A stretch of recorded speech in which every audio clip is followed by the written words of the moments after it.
आज हम आपको समय का महत्व बताते हैं। एक गरीब व्यक्ति कठिन परिश्रम के साथ एक अनाज की पोटली सिर पर रख झूमता जा रहा था। उस पोटली में एक छोटा सा सुराख था जिससे धीरे धीरे अनाज के दाने गिरते गए, पर व्यक्ति अनजान रहा।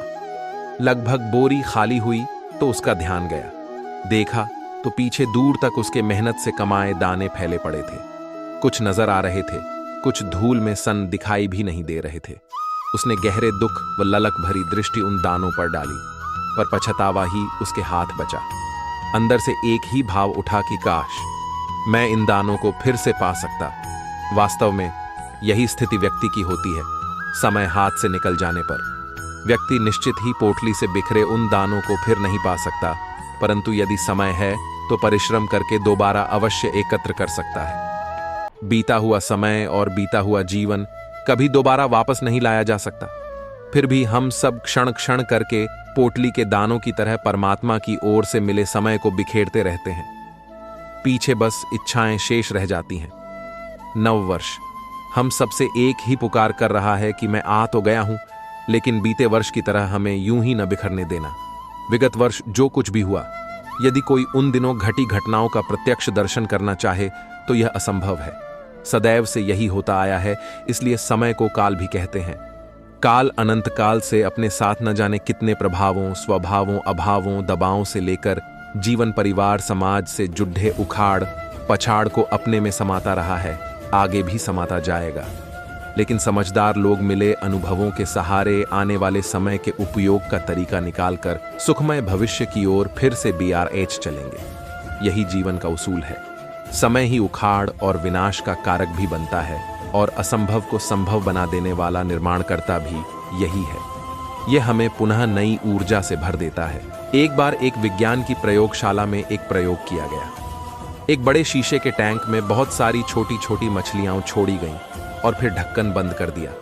अब थोड़ी देर बाद एक बड़ी शार्क मछली को भी टैंक में छोड़ा गया, लेकिन शार्क और छोटी मछलियों के बीच में एक कांच की दीवार बनाई गई ताकि वो एक दूसरे से दूर रहें। शार्क मछली की एक खासियत होती है कि वो छोटी छोटी मछलियों को खा जाती है। अब जैसे ही शार्क को छोटी मछलियां दिखाई दीं, वो झपटकर उनकी ओर बढ़ी। जैसे ही शार्क मछलियों की ओर गई, वो कांच की दीवार से टकरा गई और मछलियों तक नहीं पहुंच पाई। शार्क को कुछ समझ नहीं आया। वो फिर से छोटी मछलियों की ओर दौड़ी, लेकिन इस बार भी वो विफल रही। शार्क को बहुत गुस्सा आया। अब की बार वो पूरी ताकत से छोटी मछलियों पे झपटी, लेकिन फिर से कांच की दीवार बांधा बन गई। कुछ दिन तक यही क्रम चलता रहा। शार्क बार बार मछलियों पर हमला करती और हर बार विफल हो जाती। कुछ देर बाद शार्क को लगा कि वह मछलियों को नहीं खा सकती। यही सोचकर शार्क ने हमला करना बंद कर दिया। वो थक कर आराम से पानी में तैरने लगी। अब कुछ देर बाद वैज्ञानिक ने उस कांच की दीवार को शार्क और मछलियों के बीच से हटा दिया। उन्हें उम्मीद थी कि शार्क अब सारी मछलियों को खा जाएगी, लेकिन ये क्या, शार्क ने हमला नहीं किया। ऐसा लगा जैसे उसने मान लिया हो कि अब वो छोटी मछलियों को नहीं खा पाएगी। काफी देर गुजरने के बाद भी शार्क खुले टैंक में भी मछलियों पर हमला नहीं कर रही थी। इसे कहते हैं सोच। कहीं आप भी शार्क तो नहीं? हाँ, हम में से काफी लोग उस शार्क की तरह ही हैं जो किसी कांच जैसी दीवार की वजह से ये मान बैठे हैं कि हम कुछ नहीं कर सकते। और हम में से काफी लोग तो ऐसे जरूर होंगे जो शार्क की तरह कोशिश करना भी छोड़ चुके होंगे। लेकिन सोचिए, जब टैंक से दीवार हटा दी गई फिर भी शार्क ने हमला नहीं किया, क्योंकि वो हार मान चुकी थी। कहीं आपने भी तो हार नहीं मान ली? कोई परेशानी या अवरोध हमेशा नहीं रहता। क्या पता आपकी कांच की दीवार भी हट चुकी हो, लेकिन आप अपनी सोच की वजह से प्रयास ही नहीं कर रहे। बहुत समय पहले एक राजा राज्य करता था। उसके 3 पुत्र थे और अपने उन तीनों पुत्रों में से वह किसी एक पुत्र को राजगद्दी सौंपना चाहता था। पर किसे? इसके लिए राजा ने एक तरकीब निकाली और उसने तीनों पुत्रों को बुलाकर पूछा, अगर तुम्हारे सामने कोई अपराधी खड़ा हो तो तुम उसे क्या सजा दोगे? पहले राजकुमार ने कहा कि अपराधी को मौत की सजा दी जाए, तो दूसरे ने कहा कि अपराधी को काल कोठरी में बंद कर दिया जाए। अब तीसरे राजकुमार की बारी थी। उसने कहा कि पिताजी, सबसे पहले यह देख लिया जाए कि उसने गलती की भी है या नहीं। इसके बाद उस राजकुमार ने एक कहानी सुनाई। किसी राज्य में राजा हुआ करता था। उसके पास एक सुंदर तोता था। वह तोता बद्धा बुद्धिमान था। उसकी मीठी वाणी और बुद्धिमत्ता की वजह से राजा उससे बहुत खुश रहता था। एक दिन की बात है, तोते ने राजा से कहा कि मैं अपने माता पिता के पास जाना चाहता हूं। वह जाने के लिए राजा से विनती करने लगा। तब राजा ने उससे कहा कि ठीक है, पर तुम्हें 5 दिनों में वापस आना होगा। वह तोता जंगल की ओर उड़ चला, अपने माता पिता से जंगल में मिला और खूब खुश हुआ। ठीक 5 दिनों बाद जब वह वापस राजा के पास जा रहा था तो उसने एक सुंदर उपहार राजा के लिए ले जाने का सोचा। वह राजा के लिए अमृत फल ले जाना चाहता था। जब वह अमृत फल के लिए पर्वत पर पहुंचा तब तक रात हो चुकी थी। उसने फल को तोड़ा और रात वहीं गुजारने की सोची। वह सो रहा था कि तभी एक सांप आया और उस फल को खाना शुरू कर दिया। सांप के जहर से वह फल भी विषाक्त हो चुका था। जब सुबह हुई तब तोता उड़कर राजा के पास पहुंच गया और कहा, राजन, मैं आपके लिए अमृत फल लेकर आया हूं। इस फल को खाने के बाद आप हमेशा के लिए जवान और अमर हो जाएंगे। तभी मंत्री ने कहा कि महाराज पहले देख लीजिए कि फल सही भी है कि नहीं। राजा ने बात मान ली और फल में से एक टुकड़ा कुत्ते को खिलाया। कुत्ता तड़प तड़प कर मर गया। राजा बहुत क्रोधित हुआ और अपनी तलवार से तोते का सिर धड़ से अलग कर दिया। राजा ने वह फल बाहर जगह पर एक पेड़ डीएच उगा। राजा ने सख्त हिदायत दी कि कोई भी इस पेड़ का फल न खाए, क्योंकि राजा को लगता था कि यह अमृत फल विषाक्त होते हैं और तोते ने यही फल खिलाकर उसे मारने की कोशिश की थी। एक दिन एक बूढ़ा आदमी उस पेड़ के नीचे विश्राम कर रहा था। उसने एक फल खाया और वह जवान हो गया, क्योंकि उस वृक्ष पर उगे हुए फल विषाक्त नहीं थे। जब इस बात का पता राजा को चला तो उसे बहुत ही पछतावा हुआ। उसे अपनी करनी पर लज्जा हुई। तीसरे राजकुमार के मुख से यह कहानी सुनकर राजा बहुत ही खुश हुआ और तीसरे राजकुमार को सही उत्तराधिकारी समझते हुए उसे ही अपने राज्य का राजा चुना। इस कहानी से हमें यह सीख मिलती है, किसी भी अपराधी को सजा देने से पहले यह देख लेना चाहिए कि उसकी गलती है भी या नहीं। कहीं भूलवश आप किसी निर्दोष को तो सजा देने नहीं जा रहे हैं।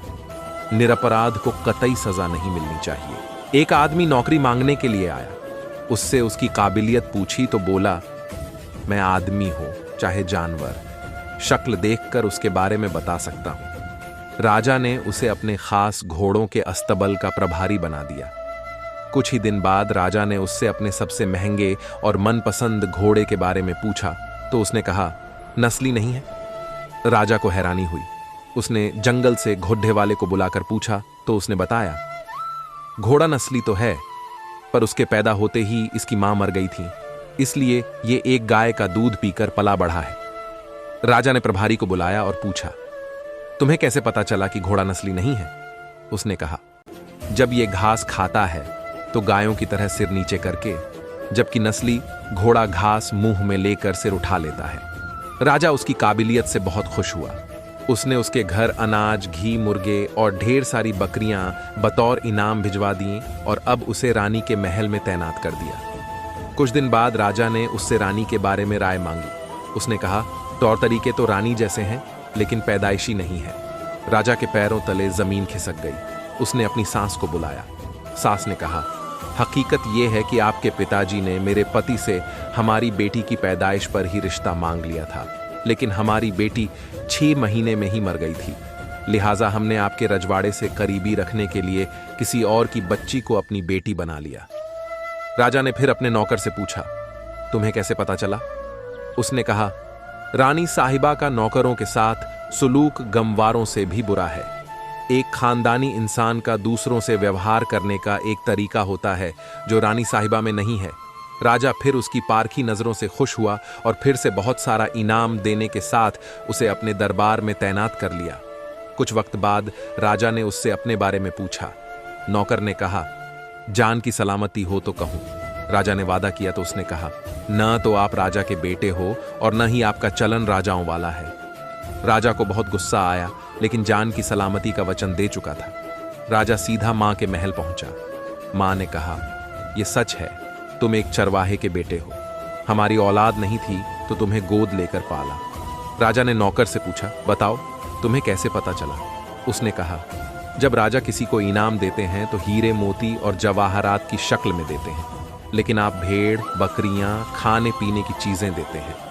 ये रवैया किसी राजा का नहीं, किसी चरवाहे के बेटे का ही हो सकता है। इस कहानी की सबसे बड़ी सीख यह है कि इंसान की असलियत की पहचान उसके व्यवहार और नीयत से होती है। बरसात के दिन आने वाले थे। एक चिद्दिया अपने बच्चों के साथ आश्रय बनाने के लिए नदी किनारे गई। वहां 2 पेड़ थे। उसने एक पेड़ से कहा, बरसात से बचने के लिए मैं और मेरे बच्चे तुम्हारी डाल पर अपना घोंसला बना लें। पेड़ कभी किसी को भी आश्रय देने से मना नहीं करते, किंतु उस पेड़ ने बड़ी ही बेरुखी के साथ चिड़िया को इनकार कर दिया। चिड़िया फिर वहीं दूसरे पेड़ के पास गई तो उस पेड़ ने चिड़िया को अपना आश्रय बनाने की अनुमति दे दी। बरसात के दिन आरंभ हुए। एक दिन तेज वर्षा आई।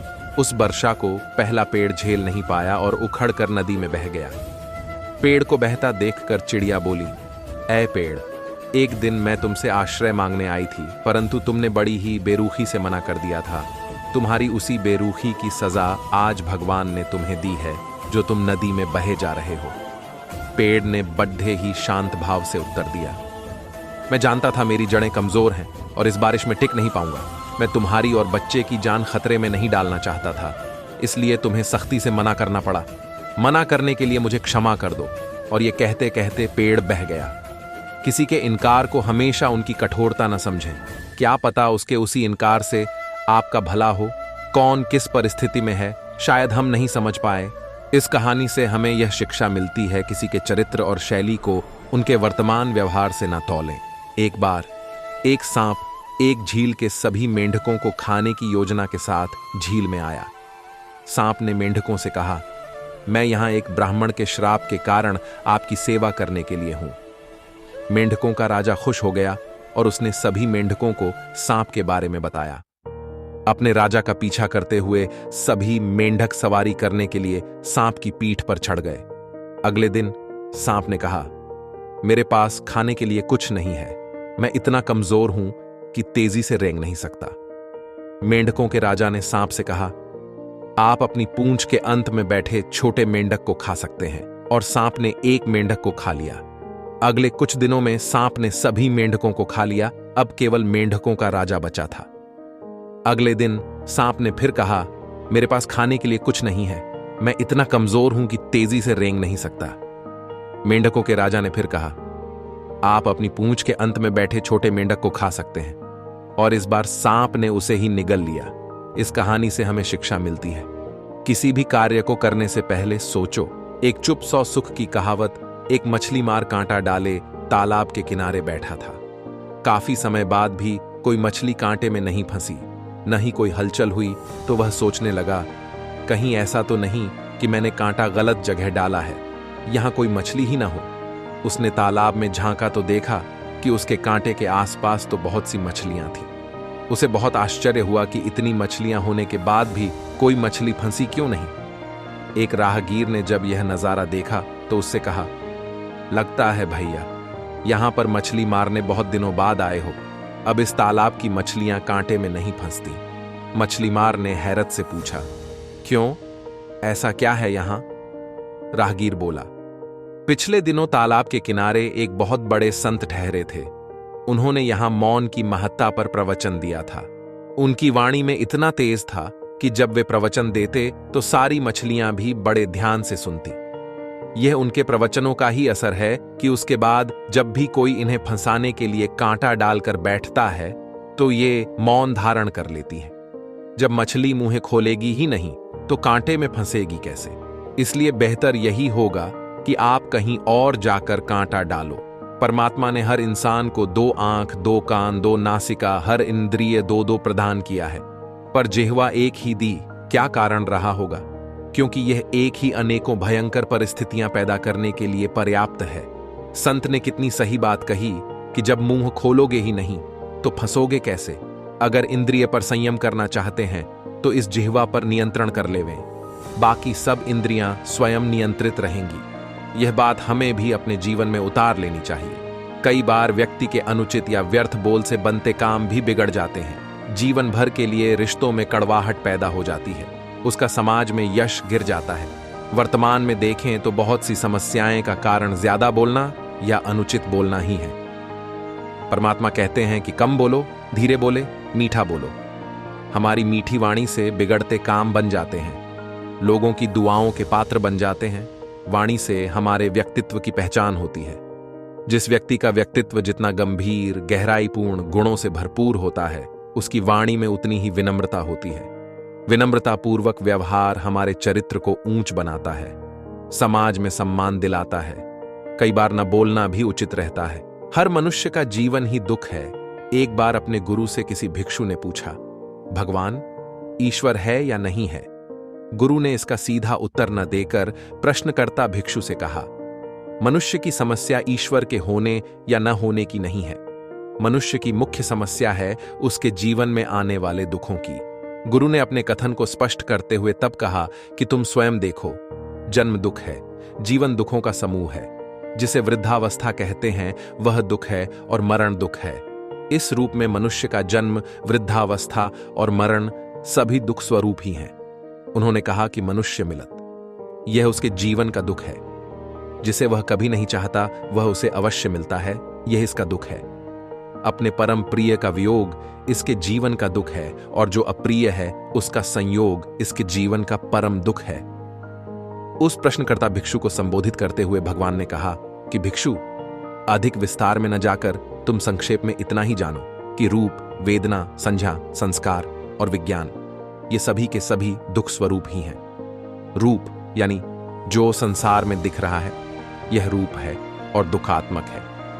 वेदना यानी अनुभूति, दुख की अनुभूति दुखात्मक है। तथाकथित सुखात्मक अनुभूति भी अंततः दुख ही देती है। जो चाहता है वह उसे कभी नहीं रूप ही। एक बार एक भक्त ने भगवान से पूछा कि भगवान, आप कहते हो कि आप मेरे हो, ये भी कहते हो कि आप सबके हो। अगर आप सबके हो तो फिर मेरे कैसे या कितने हुए? और अगर आप मेरे हो तो फिर सबके कैसे हुए? भगवान ने उसकी बात का उत्तर नहीं दिया। यह व्यक्ति बड़ा हैरान और परेशान था। सोचा, कुल गुरु आएंगे 1-2 दिन में तो उनसे पूछेंगे। उधर इस आदमी के 4 बच्चे थे। सब बच्चे कहते थे, मेरे पापा, मेरे पापा। उधर ये आदमी कहता, हां मेरे बच्चों, तुम सब मेरे बच्चे हो, मुझे प्राणों से प्रिय हो। इन बच्चों में से सबसे छोटे वाले ने पूछ लिया कि पापा, आप कहते हो कि आप सबके हो, तो फिर मेरे कैसे और कितने हुए? और यदि आप यह कहते हो कि आप सबके हो तो फिर मेरे कैसे और कितने हुए? यह आदमी दूसरी बार चक्कर में पड़ गया। यही व्यक्ति स्कूल में क्लास टीचर था। 50 बच्चे इसकी क्लास में थे। बच्चों में से एक बच्चे ने फिर वही प्रश्न पूछ लिया। खैर, 1-2 दिन में कुल गुरु इसके यहां पधारे। इस व्यक्ति ने तीनों सवाल गुरुजी के सामने रख दिए। गुरुजी ने कहा, ध्यान से सुनो, एक नदी बह रही है, उसमें चींटी भी पानी पी रही है। हाथी, बकरी, गाय आदि भी अपनी अपनी सामर्थ्य के अनुसार उस नदी में से पानी पी रहे हैं। आदमी भी अपनी औकात के अनुसार या अपनी सामर्थ्य अनुसार नदी में से जल ले रहा है। नदी तो सबके लिए एक समान बह रही है। उसी तरह परमात्मा का प्यार एक बाप का, एक मां का और एक टीचर का प्यार है। जिसकी जितनी गहरी श्रद्धा, समर्पण, विश्वास, प्रेम और आस्था है, वह उतना उतना ही पाता जाता है। इस दुनिया में कोई भी ऐसी चीज नहीं जिसे लेकर बहुत खुश हुआ जा सके। हां, खुश होकर पूरा जीवन जी लेना अपने में जरूर एक उपलब्धि है। हर वक्त मौजूदा पल को समर्पित रहते हुए उसमें डूबकर जीना, वर्तमान पल में सृष्टि ने, ब्रह्मांड ने हमें जो दिया है उसे पूरी तरह स्वीकार करते हुए जी पाना जरूर एक उपलब्धि है, क्योंकि इससे अधिक जीवन के कोई मानी ही नहीं।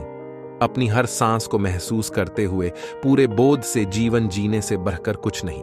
जो व्यक्ति दूसरे की निंदा कर खुश होता है, वह ऐसा कर अपने जीवन के पुण्य को खत्म करता है, लेकिन वह एक दिन खुद लोगों की दृष्टि में निंदा का पात्र बन जाता है, क्योंकि निंदा करने से मनुष्य अपने जीवन का सिर्फ पुण्य ही नहीं, बल्कि पुण्य से प्राप्त हुए सुख, यश, कीर्ति सभी का सर्वनाश कर बैठता है।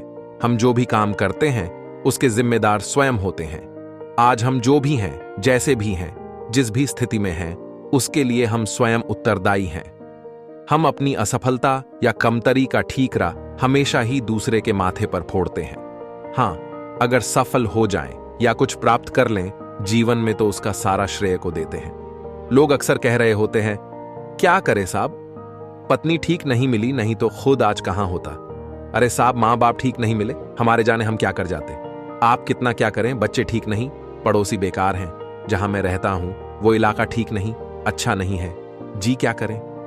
अरे भले आदमी कहता कि तू खुद ही बेकार है, तू खुद ही ठीक नहीं, तू खुद को ठीक कर ले, सब ठीक हो जाएगा। दूसरे के दोष गिनने और निकालने से बात नहीं बनेगी। कब तक दूसरे की भेड़े गिनते रहोगे। इन सब के बजाय स्वयं के दोष अवगुण चुन चुन कर निकालें तो ही कल्याण होगा। हम अपने विचारों और संस्कारों की फसल है। जैसा हम सोचते हैं वैसा हम बन जाते हैं। इसलिए हमेशा ऊंचा सोचे, हमारे संकल्प महान और शुभ हो। छोटा सोचेंगे तो छोटे बनेंगे, और कुछ नहीं तो कम से कम कल्पना में तो अपने आप को अच्छी फसल लेने के लिए एक कुशल करता है, उसकी निराई गुढ़ाई करता है, फिर आरतू अनुसार उस है। इतना करने के बाद वह फसल को सींचता है, कीड़ों से, जानवरों आदि से बचाता है, तब कहीं जाकर अच्छी फसल होती है।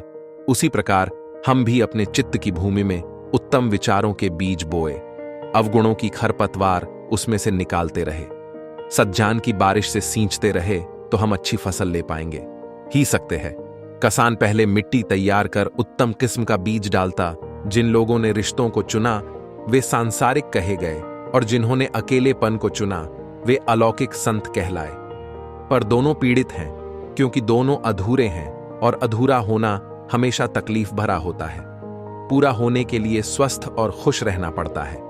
अधूरा होना तकलीफ भरा इसीलिए है क्योंकि दूसरे आधे हिस्से में हमेशा उथल पुथल मची रहती है, जिससे आप क्षीण, कमजोर और थका हुआ महसूस करने लगते हैं। कभी कभी ये थकान आनंदमयी या खुशनुमा होती है, पर हर प्रकार के उत्साह में थकान होती जरूर है। इस थकान से यह रिश्ता काफी खूबसूरत था, पर अब आप खुद को अकेलेपन की ओर ले जाना चाहेंगे ताकि आप खुद को फिर से समेट सकें, आप फिर से ऊर्जा से ओत-प्रोत हो सकें और फिर से अपने अस्तित्व में अपनी जड़ तलाश सकें। जब आप किसी के साथ प्यार में होते हैं तो आप दूसरे के अस्तित्व में समाहित हो जाते हैं और खुद से आपका संपर्क टूट जाता है। ऐसे में जल्द ही आप खुद को फिर से तलाशने लगते हैं। जल्द ही आप अपने आप को अकेलेपन से इतना भरा हुआ महसूस करेंगे कि उसे किसी से बांटना चाहेंगे। जरूरत से ज्यादा अकेलापन आपको किसी और में खुद को समाहित करने के लिए प्रेरित करने लगता है। प्यार के आ जाने से अकेलापन खत्म हो जाता, जबकि अकेलापन प्यार से रिक्त हुए उस स्थान को जरूरत से ज्यादा भर देता है। प्यार आपको जीवन के तोहफे देता है और अकेलेपन को खत्म कर देता है। यह आपको फिर से रिक्त कर देता है ताकि आप उस रिक्तता को वापस से भर सकें। जब भी आप प्यार से खुद को हल्का कर लेते हैं तो अकेलापन उस जगह को भरने के लिए आपको एकीकृत करने के लिए तैयार रहता है। यह एक प्रकार की लय है। यह भी याद रखें कि प्यार पूर्णता नहीं देता, बल्कि यह आपको आधे में बांट देता है, और अधूरापन कभी भी आपको पूरा नहीं करता। केवल आपकी रिक्तता का खत्म होना ही पूर्णता देता है। आप किसी प्रकार का चुनाव न करें, बल्कि जीवन को विकल्पहीन बनाएं और परिस्थितियों को बदलने की बजाय खुद को समझदार बनाएं, अपनी सोच को बदलें। हमेशा याद रखें कि बुरा कार्य अपने मन में बोझ रखने के समान है। एक पल एक दिन को बदल सकता है, एक दिन एक जीवन को बदल सकता है, एक जीवन दुनिया को बदल सकता है। आप केवल वही खोते हैं जिससे गहरा लगाव करते हैं। हम अपने विचारों से आकार लेते हैं। जैसा हम सोचते हैं वैसे ही हो जाते हैं। स्वास्थ्य सबसे बड़ा उपहार है। संतोष सबसे बड़ा धन और वफादारी सबसे बड़ा संबंध है। जो व्यक्ति थोड़े में ही खुश रहता है, सबसे अधिक खुशी उसके पास होती है। जीवन में हजारों लड़ाइयां जीतने से अच्छा है स्वयं पर विजय प्राप्त करना। फिर जीत हमेशा तुम्हारी होगी, इसे तुमसे कोई नहीं छीन सकता। जीवन उसका ही सुधरेगा जो आंख बंद होने से पहले आंख खोल लेगा। जब बेहतर की चाह रखेंगे तो आलस को त्याग पाएंगे। खुद का सम्मान करेंगे तो लोग भी सम्मान करेंगे। जीवन में चीजें गड़बड़ाती हैं तो हम अपना सम्मान करना छोड़ देते हैं। ऐसे में हम संघर्ष करने की बजाय समर्पण कर देते हैं। जब आत्मसम्मान में कमी का एहसास हो तो खुद को याद दिलाएं कि जो आप कर सकते हैं वो कोई और नहीं कर सकता। आप अलग हैं। आप खुद का जितना सम्मान करते हैं, लोग उसी अनुपात आपका सम्मान करते हैं। आप बातों से नहीं, लोगों को काम से प्रभावित करें। बहस से मिलने वाली क्षणिक विजय खोखली होती है। इससे सामने वाले के विचार नहीं बदलते। उसके मन में द्वेष और दुर्भावना उत्पन्न होती है। अपने कार्य से लोगों को प्रभावित करना ज्यादा असरदार होता है। मानना है कि बहस करके जीतने की कोशिश करने में आप यकीन से नहीं कह सकते कि सामने वाले पर इसका क्या प्रभाव पड़ा है।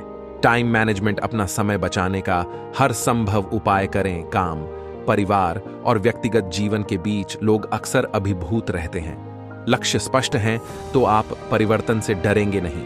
सफलता का सबसे बड़ा दुश्मन है आपका कंफर्ट जोन। हम चाहते हैं कि चीजें जैसी हैं वैसी रहें, लेकिन बेहतर हो जाएं। विकास, प्रगति और स्थिति को बेहतर बनाने वाले परिवर्तन से नहीं डरता।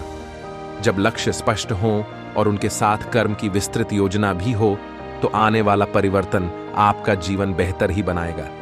इस तरह आप डर और असुरक्षा की एक प्रमुख वजह को खत्म कर देते हैं। विचार करें कि वो कौन से काम हैं जो आपको ज्यादा तनाव देते हैं। पहले उन पर फोकस करें। कहीं आपका परफेक्शनिस्ट होना रोड़ा तो नहीं बन रहा। हर काम को बेहतर स्तर पर लाकर छोड़ दें और आगे बढ़ें। अपने समय को बचाने के लिए जितने भी संभव उपाय कर सकते हैं करें। खुद की पहचान कैसे करें? आपका जीवन क्या है? आप कौन हैं? अगर इस दृष्टिकोण से हम देखें कि मैं कौन हूं, मैं क्या हूं, जिन जिन चीजों को मैं बनाता हूं वे नहीं रहेंगी, जिन जिन चीजों से मैं प्यार करता हूं वे नहीं रहेंगी। इस दुनिया के अंदर लोगों ने सिस्टम बनाया है कि नौकरी करो, रोजगार करो, बिजनेस करो तो धन मिलेगा, और उस धन से जो आपको चाहिए, जो आपकी जरूरतें हैं, वो पूरी होंगी। पर सचमुच आपकी असली जरूरतें क्या हैं? आपको हवा की, गर्मी की जरूरत है। आपको भोजन और पानी की जरूरत है। 3 दिन पानी नहीं मिला तो हम जी नहीं सकेंगे। अगर 3 हफ्ते भोजन नहीं मिला तो हम जी नहीं सकेंगे। 3 मिनट अगर सांस नहीं चली तो मनुष्य जीवित नहीं बच सकता। पर अगर 3 दिन टीवी नहीं देखा तो उससे क्या कोई फर्क पड़ेगा? यही समझने की चीज है कि आपकी असली जरूरत क्या है और किन चीजों को आपने अपनी जरूरत बना रखा है और क्यों बना रखा है। इस संसार में बोले जा रहे झूठ के हम सब आदी हो गए हैं। हमको ये झूठ नहीं लगता, हम ठगे जा रहे हैं, परंतु हम उसके इतने आदी हो गए हैं कि हमको ये नहीं लगता कि हम ठगे जा रहे हैं। पर अगर कोई कहे कि तुम ठगे जा रहे हो, तुमसे झूठ बोला जा रहा है, तो हम उसे ही झूठा कहने लगते हैं। किसी भी चीज का आदी होने का मतलब है लापरवाह होना। अगर आपसे पूछा जाए कि आप किस किस चीज के आदी हैं, तो क्या कहेंगे आप? क्योंकि जिसके आप आदी हैं वह आपको मालूम ही नहीं है। क्या आप अपनी सांस की ओर ध्यान देते हैं जिसकी वजह से आप जीवित हैं? आप उन चीजों की चिंता करते हैं जिनके सोचने से कुछ नहीं हो सकता। आपको यह भी नहीं मालूम कि सच क्या है और झूठ क्या है। सत्य यह है कि आप जीवित हैं, आपके अंदर सांस आ जा रही है। इससे बड़ा सत्य आपके लिए कुछ हो ही नहीं सकता। सत्य के आदी बनिए, सत्य को अपनाइए। अगर आप इसे जान जाएं, समझ जाएं, अपना लें, तो कोई भी ऐसा दुख नहीं जो आपको परेशान कर सकता है। जब हम जमीन का एक टुकड़ा खरीदते हैं तो सोचते हैं कि हम उसके मालिक हैं, यद्यपि जमीन का अस्तित्व लगातार मालिक के न रहने के बाद भी रहेगा। ऐसे में हम उस चीज के मालिक कैसे हो सकते हैं जो हमारे बाद भी लगातार रहती है? धन हमें यह विचार भी देता है कि हम ताकतवर और स्वतंत्र हैं। यह विचार हमें इस तथ्य के प्रति अंधा करता है कि हम परस्पर निर्भरता की दुनिया में रहते हैं। हम किसानों, बावर्चियों, वाहन चालकों और आसपास के कई लोगों की सेवाओं पर निर्भर रहते हैं। यहां तक कि एक कुशल सर्जन भी अकेले ऑपरेशन नहीं कर सकता है। वह दूसरों पर निर्भर करता है क्योंकि हम उनकी सेवाओं के लिए भुगतान करते हैं। यदि देखा जाए कि लोग धन के साथ इतने घमंडी क्यों हो जाते हैं, तो हम पाएंगे कि ऐसा इसलिए होता है क्योंकि धन स्वतंत्रता की भावना जागृत करता है। दूसरी तरफ निर्भरता की जानकारी व्यक्ति को विनम्र बनाती है। स्वतंत्रता की झूठी भावना द्वारा मानवता को दूर कर दिया गया कि आधारभूत गुण है। कुछ लोग धन को ही तमाम बुराइयों के लिए दोषी मानते हैं। कुछ और दूसरे भी हैं जो इसे शैतान मानते हैं। जिस प्रकार धन को स्वामित्व अहंकार लाता है, उसी प्रकार नकारना किसी को दम भी बना देता है। कुछ लोग जो धन का त्याग कर देते हैं, अपनी गरीबी में भी संवेदना प्रदर्शित करने के गर्व में रहते हैं। हालांकि प्राचीन अर्षि धन या माया को देवत्व का अंग मानकर सम्मान करते थे और इसके भ्रम के बंधन से दूर रहते थे। वे जानते थे कि जब हम किसी चीज को नकारते या उससे द्वेष करते हैं, तब हम उससे आगे नहीं बढ़ सकते हैं। वे धन का सम्मान करते हुए इसे नारायण की पत्नी देवी लक्ष्मी का स्वरूप मानते थे। वह योग से उत्पन्न हुई है। यह योग ही है जो कि बुरे कर्मों को रूपांतरित कर देता है और गुप्त योग्यताओं और क्षमताओं को बाहर निकालता है। यह अष्ट सिद्धियों, 8 पूर्णताओं और नवनिधियों, 9 प्रकार की संपदाओं को भी बाहर निकालता है। योग किसी को अहंकार से आत्मविश्वास, दब्बूपन से नम्रता, निर्भरता से परस्पर निर्भरता, स्वतंत्रता की लालसा से असीमितता की पहचान और सीमित अधिकार से संपूर्णता के एकाधिकार तक जाने में सहायता कर सकता है। जब लोग देवत्व के प्रति विश्वास में कमी पाते हैं या अपनी क्षमताओं में, तब वे असुरक्षा के गहन भाव से गुजर रहे होते हैं। वे कुछ ऐसी चीजों पर भरोसा करते हैं जो कि निश्चित नहीं है और इसके अंत में खिन्नता से भर उठते हैं। अनिश्चितता ही स्थिरता की लालसा की कारक है। हमें अपरिवर्तन पर विश्वास और परिवर्तन को स्वीकार करना होगा। यह ऐसा है जैसे सत्य को असत्य और असत्य को सत्य समझना। वास्तव में सभी क्लेश असत्य हैं, प्रसन्नता सत्य है। एक समझदार आदमी जानता है कि प्रसन्नता सत्य है, जबकि अप्रसन्नता असत्य है, क्योंकि यह स्मृति द्वारा प्रभावित है। जब हम सब कुछ एक स्वप्न की तरह देखते हैं, तब हम अपने प्रकृति प्रेम, उल्लास और शांति का पालन करते हैं। एक नगर में एक बहुत बड़ा जुलूस निकल रहा था। एक बहुत बड़े हाथी पर सोने के हौदे में बैठे हुए एक सज्जन के साथ हजारों लोग जय जयकार करते जा रहे थे। एक देहाती भी जुलूस देखने वालों में था। उसने पूछा, ये कौन है? उसके पास खड़े नागरिक ने बताया, यह अमुक सम्राट है। इसने अमुक अमुक देशों को जीता है। ईश्वर के सैकड़ों मंदिर बनवाए हैं। उनमें पूजा करने के लिए सैकड़ों पुजारी रखे हुए हैं। तब एक बहुत बड़े रथ पर, जिसे कई घोड़े खींच रहे थे, एक व्यक्ति आए। उनके साथ भी हजारों व्यक्ति थे। देहाती ने पूछा, ये कौन है? नगरवासी ने बताया, ये अमुक गुरु महाराज है। एक नया मत इन्होंने शुरू किया है, लोगों को ईश्वर की पूजा सिखाई है। तब एक और सवारी आई। कितने ही ट्रक, कितनी ही मोटरें, कितने ही बैंडबाजे उनके साथ थे। हजारों लोग जय घोष कर रहे थे। देहाती ने पूछा, ये कौन है? नागरिक ने बताया, ये एक बहुत बड़े महापुरुष हैं। लोग इन्हें ईश्वर का अवतार मान है। इस प्रकार कितने ही लोग निकले। सबसे अंत में एक मरी सी दुबली पतली गद्दी पर सवार एक बूढ़ा सा व्यक्ति आया, जिसके साथ कोई भी नहीं था। वह सबकी ओर देखता था, पर उसकी ओर कोई नहीं देखता था। देहाती ने पूछा, ये कौन है? नगरवासी ने कहा, ये ईश्वर है, जिसने सबको बनाया है, जो सबकी पालना करता है, सबकी शक्ति है। यही बात संसार में हो रही है। इसे ईश्वर और आत्मा की नहीं, उन वस्तुओं की आवश्यकता है जो थोड़ी देर के लिए बनती है और फिर सदा के लिए समाप्त हो जाती है। भीतरी बात, गहरी बात। ईश्वर को सब मानते हैं, पर ईश्वर की कोई नहीं मानता। धैर्य का फल मीठा होता है। एक युवक ने अपने जीवन में सफलता प्राप्त करने का दृढ़ संकल्प किया था। बड़ी लगन और धैर्य के साथ उसने MA तक की शिक्षा प्राप्त की थी। शिक्षा की समाप्ति के बाद उसने नौकरी खोजना प्रारंभ किया, ताकि पारिवारिक जिम्मेदारी का निर्वाह हो सके। इतनी अच्छी शिक्षा प्राप्त करने के बाद भी यह उसका दुर्भाग्य था कि उसे कहीं काम नहीं मिला। नौकरी की तलाश में जगह जगह भटका, खूब प्रयास किए, किंतु हर स्थान से उसे निराशा ही प्राप्त होती थी। अच्छी बात यह थी कि युवक ने मात्र किताबी शिक्षा ग्रहण नहीं की थी, अपितु जीवन में धैर्य कैसे रखा जा सकता है, इसके सूत्र भी उसने बनकर वह हर परिस्थिति का सामना करने लगा और उसकी खोज लगातार जारी रही। इस कार्य में उसका आत्मविश्वास उसे बल देता था। फिर तो जहां चाह की इतनी उत्कृष्टता हो, वहां राह को 7 समंदर पार करके भी आना पड़ता है। एक दिन वह काम की तलाश करता हुआ एक बंगले पर पहुंचा, जो बहुत बड़े व्यापारी का था। युवक ने सोचा, इस व्यापारी के पास कई काम हो सकते हैं। जिस समय वह उनके घर पहुंचा, उस समय वे अपनी गाड़ी में बैठकर जाने की तैयारी में थे। युवक ने व्यापारी को आदरपूर्वक नमस्कार करके प्रार्थना के स्वर में बोला, साहब, मैं काम की तलाश में आप तक पहुंचा हूं। यदि मेरे लायक आपके पास कोई काम हो तो मुझे अवश्य दिया जाए।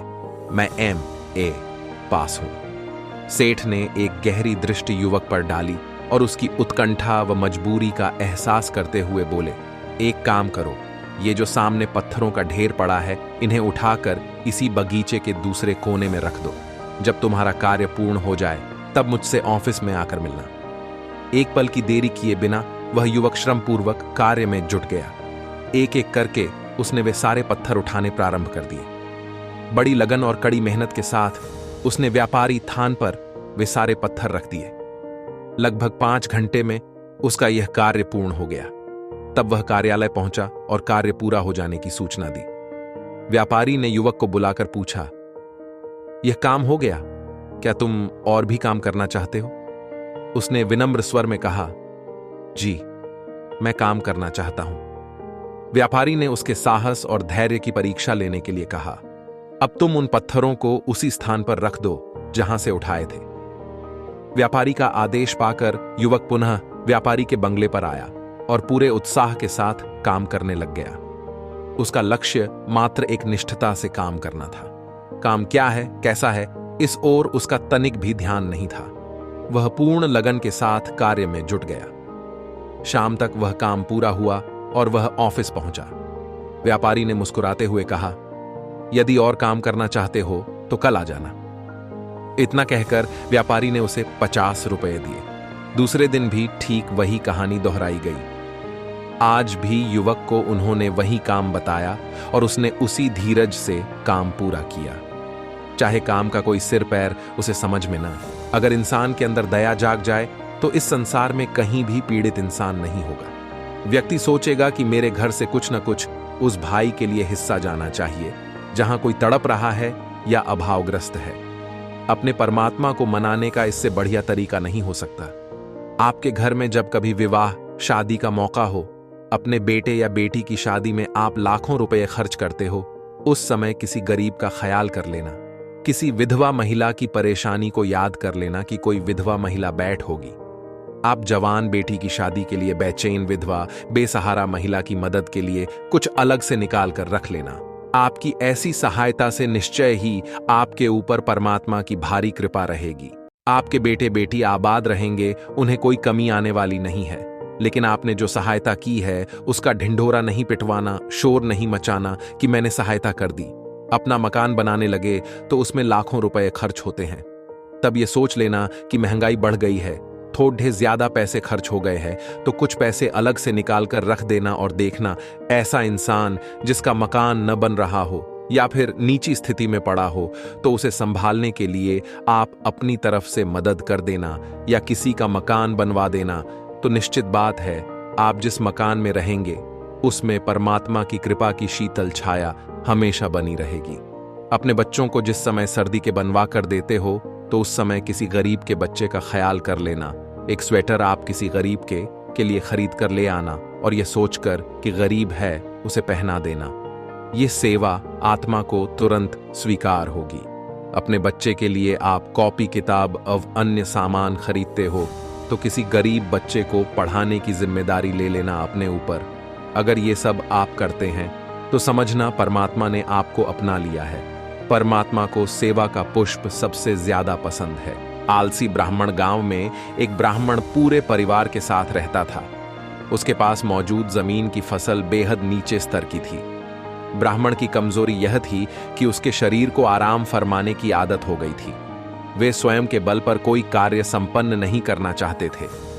जब भी ब्राह्मण की अर्धांगिनी उससे खुद का काम खुद करने को कहती, वे अपनी पत्नी को भी मना कर देता। उसकी पत्नी अपनी इस परिस्थिति पर बेहद आहत थी। एक बार ब्राह्मण के गृह पर साधु जी आए। ब्राह्मण ने उनकी अच्छे से सेवा की। इस सेवा से प्रसन्न हो साधु ने ब्राह्मण से कहा, वत्स, मैं तुम्हारे सेवा भाव से काफी प्रसन्न हूं। मांगो कुछ वरदान, मैं तुम्हें वर देने को तैयार हूं।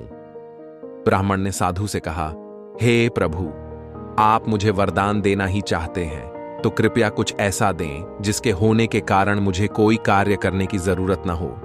मैं सिर्फ उससे कहूं और वे वह काम पूर्ण कर दें। साधु ने उसके कहे अनुसार ब्राह्मण को एक जिन्न भेंट किया। यह जिन्न की खासियत यह थी कि इसको हर वक्त कुछ कार्य चाहिए ही था ताकि वह जिन्न हर समय व्यस्त रहे। साधु ने भी जिन्न प्रदान करते हुए यह चेतावनी दी थी कि यह भेंट तुम तभी स्वीकार करना अगर तुम बहुत सारे काम करवाने में सक्षम हो। ब्राह्मण मान गया और कहा, प्रभु, मेरे पास बेहद ज्यादा कार्य रहता है जिसके कारण मुझे आराम का अवसर नहीं मिल पाता। आप फिक्र मत करिए। ब्राह्मण को जिन्न रूपी उपहार देकर साधु ने प्रस्थान किया। जिन्न ब्राह्मण से काम मांगता और साथ में यह धमकी भी देता कि अगर उसे काम नहीं दिया गया तो वह ब्राह्मण को खा जाएगा। ब्राह्मण ने पहले तो जिन्न को खेत में पानी डालने का आदेश दिया। जिन्न यह काम बहुत जल्द करके फिर से ब्राह्मण के पास काम मांगने आ गया। इस पर ब्राह्मण ने कहा, अब तुम आराम करो, जैसे ही कोई कार्य स्मरण होता है तुम्हें बता दिया जाएगा। जिन्न ने कहा, नहीं, मुझे काम चाहिए, वरना मैं तुम्हें खा जाऊंगा। ब्राह्मण बार बार धमकी के कारण भयभीत हो गया था। उसने जैसे तैसे जिन्न को खेत जोतने का कार्य सौंप दिया और सोचा इसमें उसे पूरी रात लग जाएगी। परंतु जिन्न कुछ ही देर में खेत जोतने का काम करने के बाद फिर काम मांगने आ गया। इस बार ब्राह्मण काफी भय में था। उसे कुछ नहीं आ रहा था कि वह क्या करे। यह अवस्था देख ब्राह्मण की पत्नी ने उससे कहा, मैं इस जिन्न को कार्य दे सकती हूं। ब्राह्मण की पत्नी ने जिन्न को आदेश को सीधी करो। पत्नी ने ब्राह्मण से कहा, देखा, मैं तुम्हें दिया और कहा, बाहर जाकर हमारे कुत्ते मोती की पूंछ पहले कहती थी आलस त्याग करें, परंतु आपने एक बार भी नहीं सुना। अब प्राणों की रक्षा के लिए कार्य ढूंढने पड़ रहे हैं। ब्राह्मण ने कहा, हां, तुम सही कह रही थी। अब से मैं कभी भी आलस नहीं करूंगा। अब अपने सभी कार्य को मैं स्वयं करूंगा। इस कहानी से हमें यह सीख मिलती है, आलस इंसान के सबसे प्रमुख दुश्मन में से एक है। यह इंसान को सफलता प्राप्त करने के लिए जबरदस्त सतत प्रयत्न और जबरदस्त इच्छा रखो। प्रयत्नशील व्यक्ति कहता है, मैं समुद्र पी जाऊंगा, मेरी इच्छा से पर्वत टुकड़े टुकड़े हो जाएंगे। इस प्रकार की शक्ति और इच्छा रखो, कड़ा परिश्रम करो, तुम अपने उद्देश्य को निश्चित पा जाओगे। यह एक बड़ी सच्चाई है। शक्ति ही जीवन और कमजोरी ही मृत्यु है। शक्ति परम सुख है, अजर अमर जीवन है। कमजोरी कभी ना हटने वाला बोल बोझ और यंत्रणा है। कमजोरी ही मृत्यु है। संसार को बस कुछ 100 साहसी स्त्री पुरुषों की आवश्यकता है। उस साहस का अभ्यास करो जिसमें सच्चाई जानने की हिम्मत है, जिसमें जीवन के सत्य को बतलाने की हिम्मत है, जो मृत्यु से नहीं कांपता, मृत्यु का स्वागत करता है और मनुष्य को बतलाता है कि वह अमर आत्मा है। समस्त विश्व में कोई उसका हनन नहीं कर सकता। तब तुम स्वतंत्र हो जाओगे। असफलता की चिंता मत करो। असफलता स्वाभाविक है। असफलताएं जीवन के सौंदर्य हैं। जीवन में यदि संघर्ष ना रहे तो जीवित रहना ही व्यर्थ है। संघर्ष और त्रुटियों की परवाह मत करो। असफलताओं पर ध्यान मत दो। ये छोटी छोटी फिसलने हैं। यदि तुम 1000 बार भी असफल होते हो तो एक बार फिर प्रयत्न करो। विश्व की समस्त शक्तियां हमारी हैं। हमने अपने हाथ अपनी आंखों पर रख लिए हैं और चिल्लाते हैं कि सब और अंधेरा है। जान लो कि हमारे चारों ओर अंधेरा नहीं है। अपने हाथ अलग करो, तुम्हें प्रकाश दिखाई देने लगेगा जो पहले भी था। अंधेरा कभी नहीं था, कमजोरी कभी नहीं थी।